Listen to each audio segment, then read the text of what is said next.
안녕하세요. 제 이름은 김형태입니다.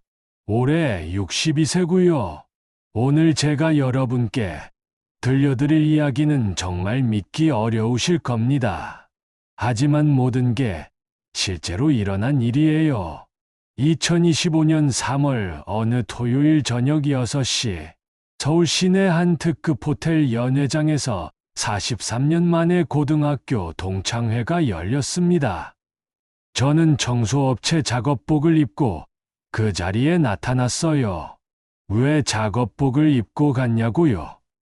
그건 나중에 말씀드리죠. 연회장 문을 열고 들어서는 순간 모든 시선이 저에게 쏠렸습니다. 정장과 드레스로 말끔히 차려입은 동창들 사이에서 저 혼자만 남색 작업복을 입고 있었거든요. 접수 담당하던 여동창이 저를 알아보고는 당황한 표정을 지었어요. 그 차림으로 온다니까 뭔 소리냐는 식으로 중얼거리는 소리도 들렸죠. 저는 회비를 내면서 주변의 시선들을 느꼈습니다. 호기심, 연민, 그리고 무시. 회장 안에는 이미 많은 동창들이 와 있었어요. IT 기업 대표가 된 김 사장, 대기업 부장이 된 친구들, 의사가 된 동창. 모두들 각자의 성공담을 주고받고 있었죠. 저는 구석진 자리를 찾아 앉았는데 김 사장이 저를 향해 큰 소리로 불렀습니다. 뭐 그런 꼴로 동창회에 왔냐고, 작업복을 입고 왔냐고 소리치더라고요. 저는 조용히 대답했어요. 일이 늦어져서 갈아입을 시간이 없었다고. 그랬더니 김 사장이 비웃으면서 말하더군요. 일이라고 해봤자 청소 아니냐고.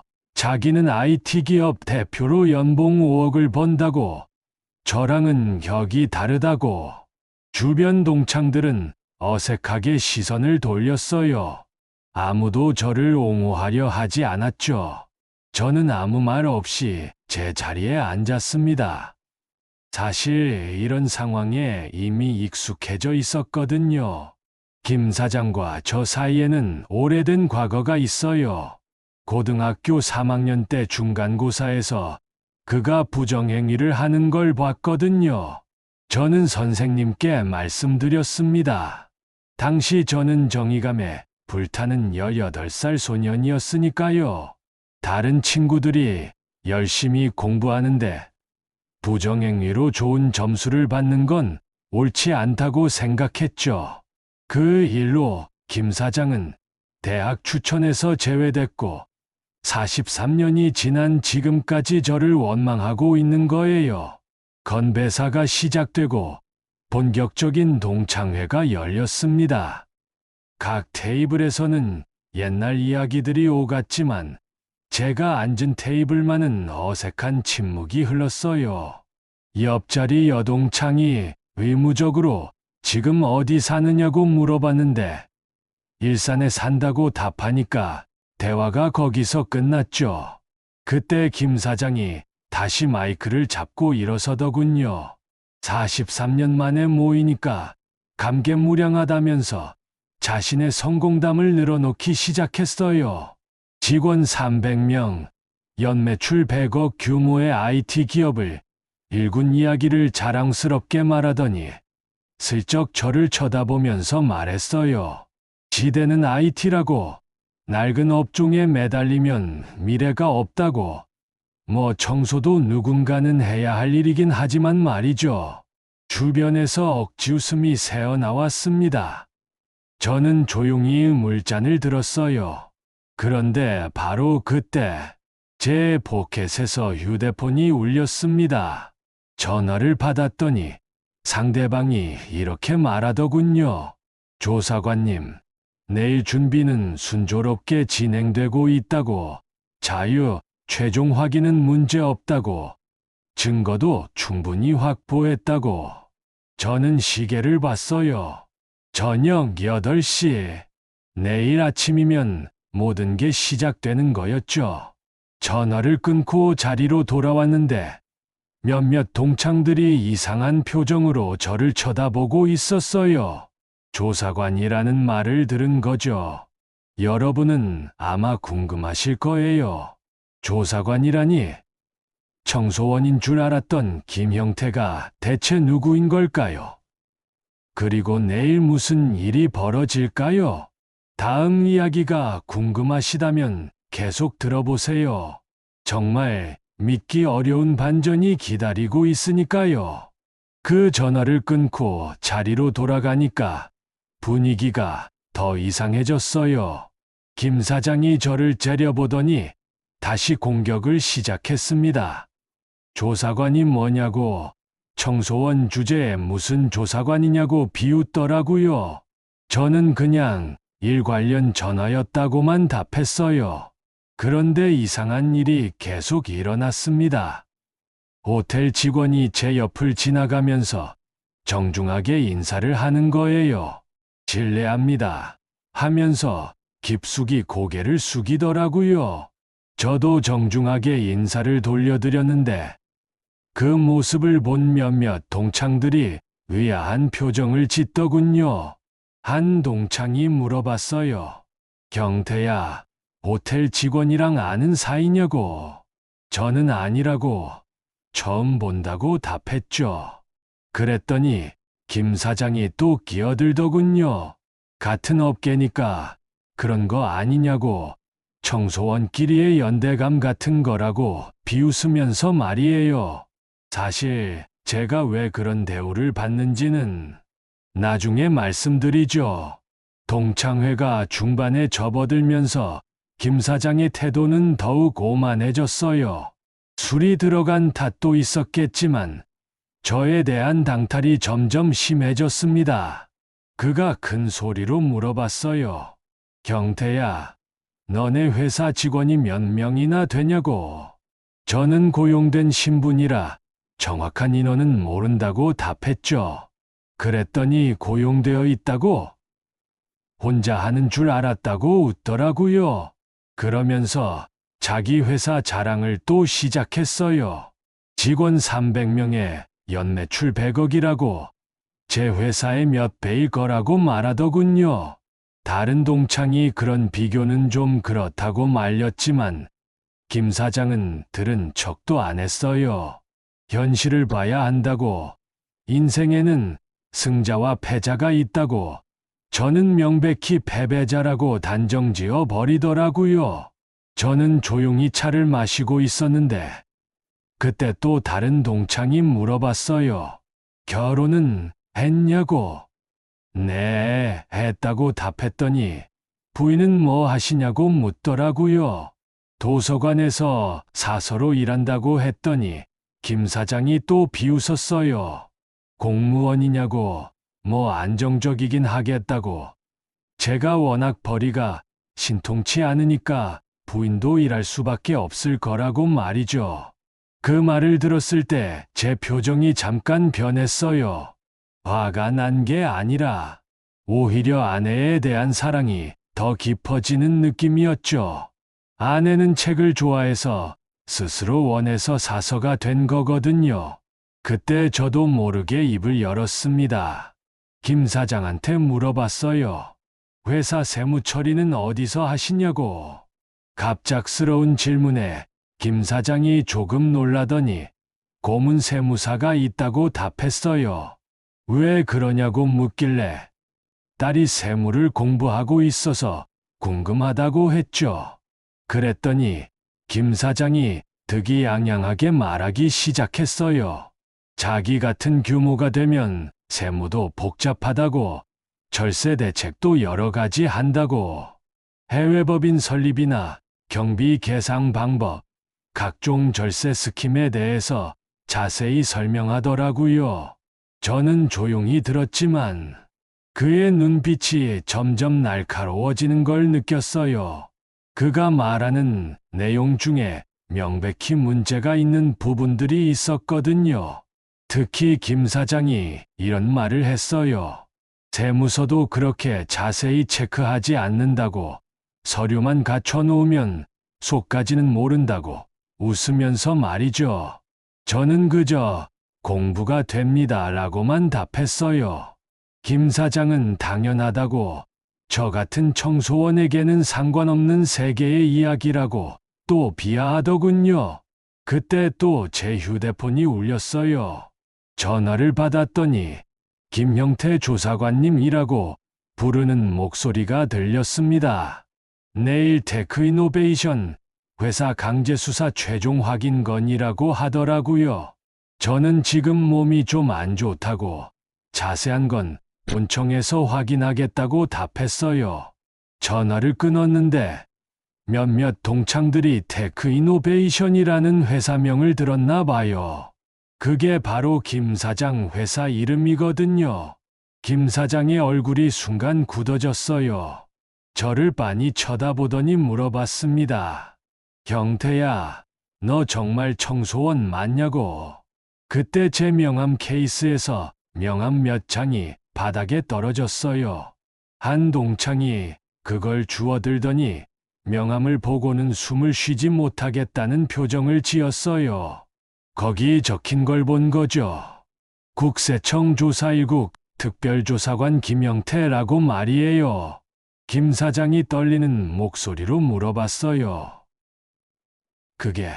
그게 뭐야? 저는 천천히 명함을 주워들며 말했습니다. 김 사장님, 실은 제가 국세청에서 일하고 있습니다. 주로 악질 탈세 사건을 담당하고 있어요. 회장이 조용해졌어요. 김 사장의 얼굴은 새하얗게 변했고요. 아직 말씀드리지 않은 게 있어요. 제가 왜 청소원 복장을 하고 왔는지, 그리고 김 사장 회사와 제가 어떤 관계인지, 그건 잠시 후에 말씀드리죠. 정말 놀라실 거예요. 제 정체가 국세청 특별조사관이라는 게 밝혀졌죠. 김 사장의 얼굴이 새하얗게 변한 그 순간, 사실 저는 3개월 전부터 이 순간을 기다리고 있었어요. 왜냐하면 저는 단순한 조사관이 아니거든요. 제가 하는 일은 잠입 수사예요. 여러분도 영화에서 보셨을 거예요. 경찰이 조직에 잠입해서 내부 정보를 캐내는 거 말이에요. 저도 비슷한 일을 해요. 다만 범죄 조직이 아니라 탈세 기업들을 상대로 하죠. 지난 3년간 저는 다양한 직업으로 위장해서 일했어요. 택배기사, 건물 경비원, 그리고 청소원까지. 그 중에서도 청소원이 가장 효과적이었어요. 왜냐하면 사람들이 청소하는 사람을 2명인간 취급하거든요. 늦은 밤 사무실에 남아서 일하는 사장들, 전화 통화하는 회계팀, 서류를 나누는 임원들. 모든 걸 가까이서 볼 수 있었죠. 그들은 제가 그냥 청소만 하는 줄 알았으니까요. 김 사장의 테크이노베이션도 마찬가지였어요. 저는 지난 3개월간 그 회사 청소를 담당했습니다. 매일 저녁 9시부터 새벽 2시까지 그 건물에서 일했어요. 김 사장은 정말 야근을 많이 했어요. 늘 사무실에 불이 켜져 있었죠. 처음에는 성실한 경영자인 줄 알았는데 가까이서 보니까 달랐어요. 어느 날 밤이었어요. 김 사장이 전화 통화를 하고 있었는데 제가 쓰레기통을 비우러 지나가면서 들었죠. 해외 페이퍼 컴퍼니 설립에 관한 이야기였어요. 세금을 피하려고 가짜 회사를 만드는 거였죠. 또 다른 날에는 회계팀장이랑 대화하는 걸 들었어요. 개인 생활비를 회사 경비로 처리하는 방법에 대해 얘기하더라고요. 골프장 회원권부터 가족 여행비까지 전부 사업비로 돌리고 있었어요. 그런 일들이 계속 쌓였어요. 하나하나 다 기록했죠. 녹음도 하고 서류 사진도 찍고 증거들을 차곡차곡 모았습니다. 가장 결정적인 건 한 달 전이었어요. 김 사장이 다른 기업 대표와 만나서 이런 말을 했어요. 세무서 놈들은 바보야. 서류만 그럴듯하게 만들어 놓으면 속까지는 못 봐. 그러면서 크게 웃더라고요. 바로 오늘 동창회에서 저한테 했던 말과 똑같았어요. 그때 저는 확신했죠. 이 사람은 끝까지 자신의 잘못을 인정하지 않을 거라고. 그런데 정말 아이러니한 건 김 사장이 저를 청소원이라고 무시하면서도 제 앞에서 모든 비리를 다 보여줬다는 거예요. 투명인간 취급해서 그런 거죠. 어떨 때는 제가 바로 옆에서 청소하고 있는데도 통화를 계속 하더라고요. 이번 달 매출 허위 신고는 어떻게 처리했나? 이런 말까지 하면서요. 오늘 동창회에 온 것도 사실은 마지막 확인 작업이었어요. 용의자 본인의 인격과 행동 패턴을 직접 확인하는 거죠. 정말로 반성할 여지가 없는 사람인지 아니면 잘못을 깨닫고 돌아설 가능성이 있는 사람인지 판단하는 거예요. 오늘 김 사장의 모습을 보니까 답은 나왔어요. 여전히 다른 사람을 무시하고 자신의 성공만 자랑하고 법을 우롱하는 발언까지 서슴지 않더라고요. 그래서 제가 세무 얘기를 꺼낸 거예요. 혹시 모르니까 한 번 더 확인해 보려고. 그런데 김 사장은 또 자랑스럽게 말하더군요. 얼마나 교묘하게 세금을 피하는지 세무서는 바보라서 모른다고. 바로 그때 확신했어요. 내일 강제 수사를 진행해야겠다고. 사실 저는 김 사장한테 기회를 주고 싶었어요. 고등학교 동창이니까요. 자수할 기회라도 주려고 했는데 그는 끝까지 뻔뻔했어요. 명함이 떨어진 건 실수가 아니었어요. 일부러 그런 거죠. 더 이상 숨길 이유가 없었거든요. 김 사장이 떨리는 목소리로 물어봤어요. 경태야, 설마 너가 우리 회사를... 저는 고개를 끄덕였어요. 네, 김 사장님. 테크이노베이션에 대한 조사는 3개월 전부터 진행되고 있었습니다. 그 순간 김 사장이 주저앉았어요. 이제서야 상황을 이해한 거죠. 아, 너가 우리 회사 청소를? 아, 네. 매일 밤 9시부터 새벽 2시까지 근무했습니다. 김 사장님의 모든 행동을 지켜봤어요. 김 사장의 얼굴에서 결색이 완전히 사라졌어요. 자신이 얼마나 많은 증거를 제공했는지 깨달은 거죠. 증거는 충분히 확보했나? 아, 네. 녹음 파일, 서류 사진, 통화 기록까지 모든 게 준비되어 있습니다. 그때 또 제 휴대폰이 울렸어요. 이번에는 스피커폰으로 받았죠. 김영태 조사관님, 내일 오전 9시 강제수사 준비 완료했습니다. 수사영장도 발부됐고요. 전화를 끊자 회장이 완전히 조용해졌어요. 모든 동창들이 숨을 죽이고 있었죠. 하지만 이 이야기는 여기서 끝이 아니에요. 진짜 중요한 건 이제부터 시작이거든요. 더 놀라운 반전이 기다리고 있어요. 제가 왜 이런 일을 하게 됐는지, 그리고 김 사장과 저 사이에 어떤 진짜 이야기가 숨어 있는지, 정말 마지막까지 예상하지 못하실 거예요. 하지만 아직 말씀드리지 않은 게 있어요. 제가 왜 이런 일을 하게 됐는지, 그 진짜 이유를 말이에요. 김 사장이 바닥에 주저앉아서 떨고 있을 때 저는 18년 전 일을 떠올렸어요. 제게는 동생이 하나 있었어요. 김영준이라고. 저보다 5살 어렸죠. 정말 착하고 성실한 아이였어요. 대학에서 회계학을 전공하고 중소기업에서 경리로 일했거든요. 어느 날 형준이가 제게 전화를 했어요. 목소리가 많이 떨리더라고요. 회사에 큰 문제가 생겼다고 어떻게 해야 할지 모르겠다고 말이에요. 자세히 들어보니까 이런 상황이었어요. 경준이가 일하던 중소기업의 주요 거래처가 대기업이었는데 그 대기업에서 가짜 거래 명세서를 만들어 달라고 요구한 거예요.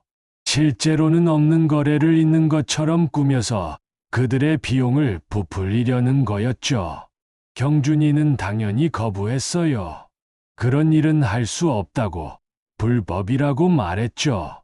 그런데 그 대기업 담당자가 협박을 했어요. 그런 식으로 나오면 거래를 중단하겠다고. 그러면 경준이 회사가 망한다고 말이에요. 실제로 그 거래처가 매출의 70%를 차지하고 있었거든요. 경준이는 한 달 동안 고민했어요. 매일 밤잠도 못 자고 밥도 제대로 못 먹었죠. 가족도 있었거든요. 갓 태어난 딸과 아내가 있었어요. 결국 경준이는 굴복했습니다. 가짜 서류를 만들어줬어요. 가족을 지키기 위해서라고 스스로를 합리화하면서 말이에요. 처음에는 작은 금액이었어요. 몇백만 원 정도. 그런데 점점 요구가 커졌어요. 몇천만 원, 몇억 원. 그렇게 2년이 지났습니다. 그러던 어느 날 세무조사가 들어왔어요. 그 대기업이 아니라 경준이 회사의 말이에요. 대기업은 교묘하게 빠져나갔지만 중소기업인 경준이 회사는 모든 게 드러났죠. 더 가슴 아픈 건 그 대기업 담당자들이 경준이를 모른다고 발뺌한 거예요. 증거도 다 없애버렸고요. 경준이만 남겨진 거죠. 조사관들은 경준이를 주범으로 몰았어요. 모든 책임을 떠안게 됐죠. 회사는 망했고 경준이는 벌금과 함께 전과자가 됐어요. 그 뒤로 경준이는 완전히 다른 사람이 되었어요. 하루 종일 방에만 박혀 있고 가족들과도 말을 안 했죠. 내가 정직하지 못했다. 나 때문에 가족들이 고생한다. 이런 말만 계속 반복했어요. 저는 경준이를 위로하려고 애썼어요. 내가 잘못한 게 아니야. 억지로 당한 거잖아. 다시 시작하면 돼라고 말했지만 경준이는 듣지 않았어요. 그러던 어느 날 경준이가 유서를 남기고 세상을 떠났습니다. 유서에는 이렇게 적혀 있었어요. 정직하게 살지 못한 자신이 부끄럽다. 가족들에게 짐이 되고 싶지 않다. 경이 대신 아이들을 부탁한다. 그날 저는 결심했어요. 경준이 같은 피해자가 더 이상 생기지 않도록 하겠다고. 그래서 국세청에 들어가서 탈세 수사관이 된 거예요. 지난 18년간 저는 200건이 넘는 탈세 사건을 처리했어요. 대부분이 대기업이나 재벌들이 중소기업을 이용해서 세금을 빼돌리는 사건들이었죠. 그런데 김 사장 사건을 조사하면서 놀라운 걸 발견했어요. 김 사장도 똑같은 수법을 쓰고 있었거든요. 협력업체들한테 가짜 거래 명세서를 요구하고 거부하면 거래를 끊어버리겠다고 협박하고, 더 충격적인 건 김 사장이 협박한 업체 중 하나의 격리 담당자가 극단적 선택을 했다는 거였어요. 3년 전 일이었는데 경준이와 완전히 똑같은 상황이었죠. 그 순간 저는 알았어요. 김 사장은 단순한 탈세범이 아니라 경준이를 죽음으로 몰고 간 바로 그런 사람이라는 걸 말이에요. 오늘 동창회에서 김 사장의 모습을 보면서 더욱 확신했어요. 전혀 반성하지 않고 오히려 자랑스러워 하더라고요. 세무서를 바보라고 비웃으면서 말이에요. 그래서 저는 더 이상 기회를 주지 않기로 했어요. 경준이의 복수가 아니라 정의를 위해서 말이에요. 아, 그리고 하나 더 말씀드려야 할 게 있어요.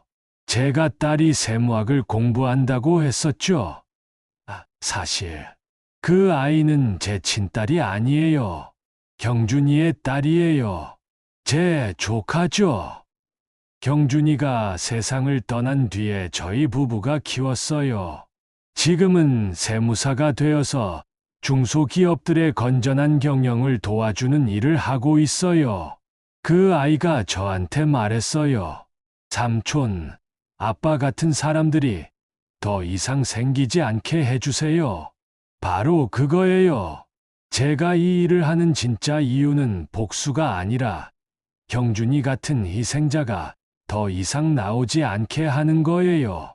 김 사장이 떨리는 목소리로 물어봤어요. 경태야, 그럼 처음부터 나를 노린 거야? 저는 고개를 저었어요. 아닙니다. 저는 그냥 제 일을 했을 뿐이에요. 김 사장님이 스스로 증거를 제공해 주신 거죠. 그때 회장 입구로 한 사람이 들어왔어요. 정장을 입은 50대 남성이었는데 저를 보고 깊숙이 인사를 했어요. 김영태 조사관님, 수고하셨습니다. 몸이 안 좋으시다는 연락을 받고 모시러 왔습니다. 김 사장이 그제서야 완전히 현실을 받아들인 것 같았어요. 저를 바라보더니 떨리는 목소리로 말했어요. 경태야, 나는 정말 몰랐어. 내가 그런 일을 했는지. 하지만 저는 이미 모든 걸 알고 있었어요. 김 사장의 다음 반응이 어떨지도 말이에요.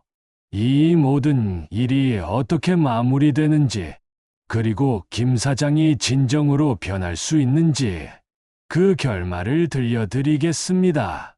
김 사장이 제 진짜 동기를 알게 된 그 순간, 회장의 분위기가 완전히 바뀌었어요. 김 사장이 저를 바라보더니 떨리는 목소리로 말했어요. 경태야, 나는 정말 몰랐어. 내가 그런 일을 했다는 걸. 하지만 저는 알고 있었어요. 김 사장이 자신의 행동이 얼마나 많은 사람들에게 피해를 줬는지 정확히 알면서도 계속했다는 걸 말이에요. 그때 김 사장이 갑자기 제 발 앞에 무릎을 꿇었어요. 경태야, 제발. 내게 가족이 있어. 아내와 아이들이 있다고. 그 모습을 보는 순간 18년 전 형준이가 저한테 했던 말이 떠올랐어요. 형, 나도 가족이 있어. 어떻게 해야 할지 모르겠어. 똑같았어요. 김 사장도 가족을 걱정하고 있었죠.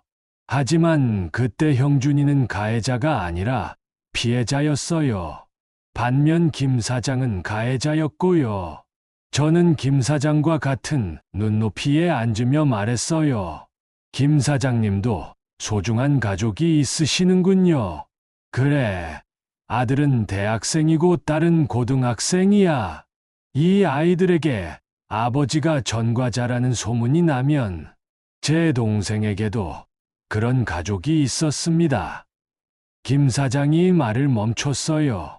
동생의 아내는 남편이 죽은 후 혼자서 아이를 키워야 했어요. 그 아이는 지금 세무사가 되어서 중소기업들을 도와주는 일을 하고 있습니다. 김 사장의 눈에 눈물이 고였어요.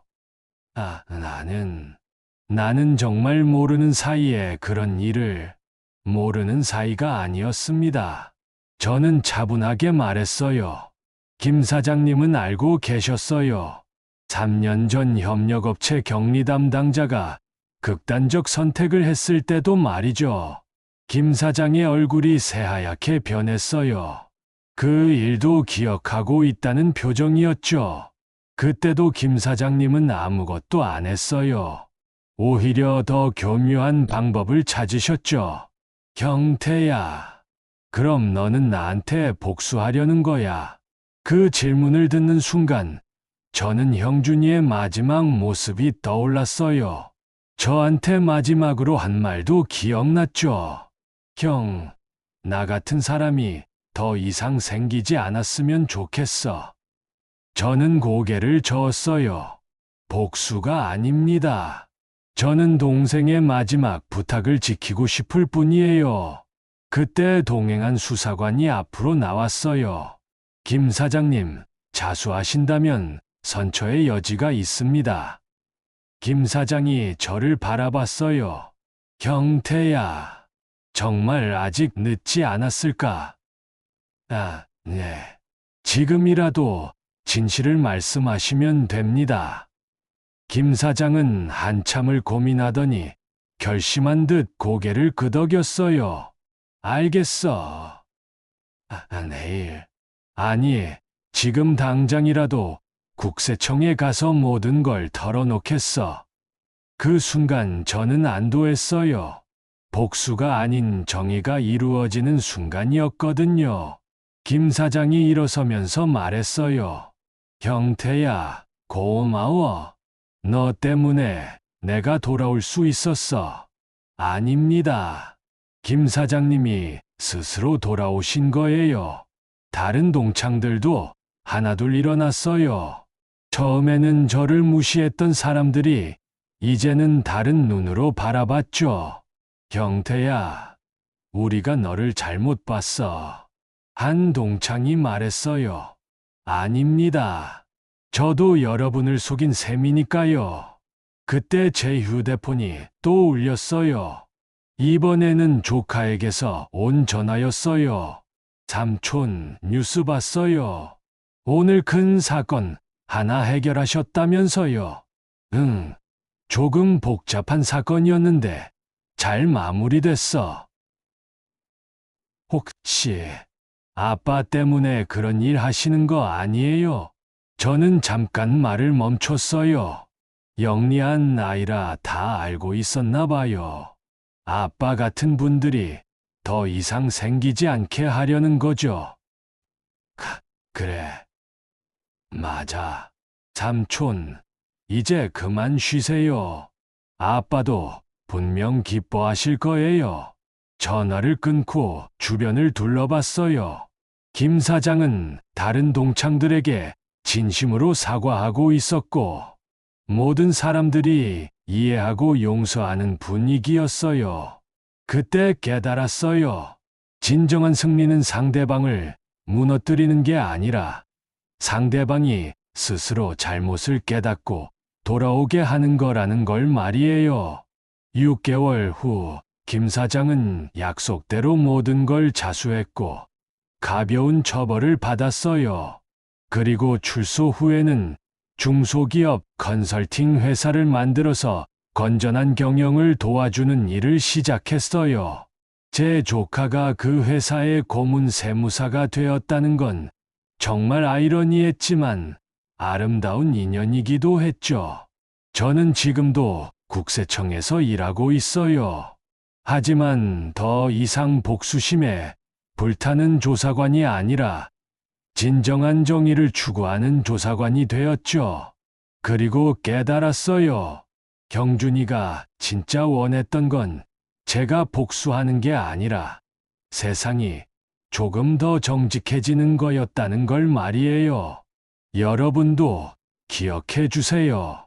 진정한 성공은 다른 사람을 무시하고 얻는 게 아니라 모두가 함께 성장할 수 있도록 도와주는 거라는 걸요.